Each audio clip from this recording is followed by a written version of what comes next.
going to be using soldering iron next.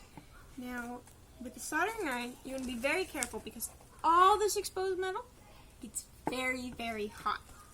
And you don't want to burn yourself. So you don't touch any of that, just the handle.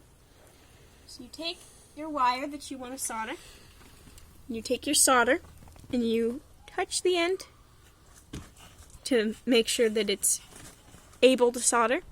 And then you take and you press into the exposed wires for a bit. You want to heat them up so that when you press with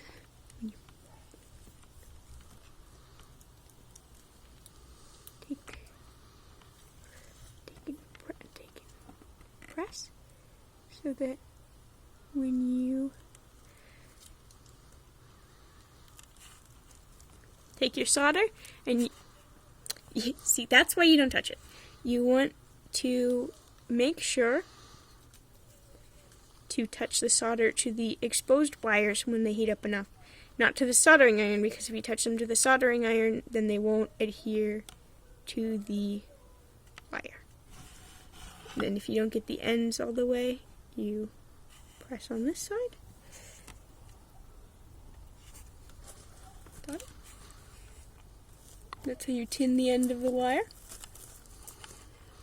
And you want to tin the end of the wire when you're attaching it to something it can't wrap around, like the end of a battery. Now this, leave it on the table. When you want to attach two wires, you twist them together, and then you solder along the twisted bits. So again, press the solder to the wire, put the iron to the wire, give it a bit to heat up.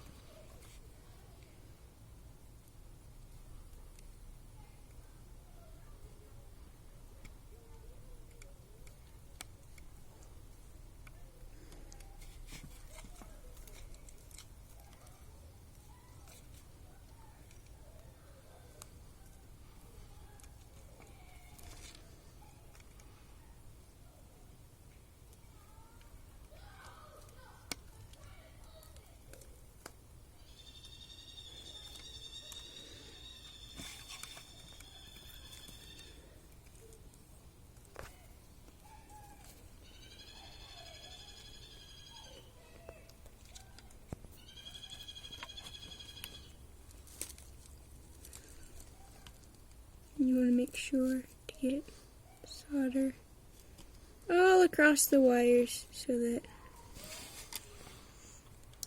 they fuse together. You want to be careful not to touch any of the bits you soldered for a while. You also want to be very careful because this iron will be hot for a while, even after you unplug or turn it off. So you want to let it cool before touching it or putting it in anything burnable. There you have it. That's how you solder.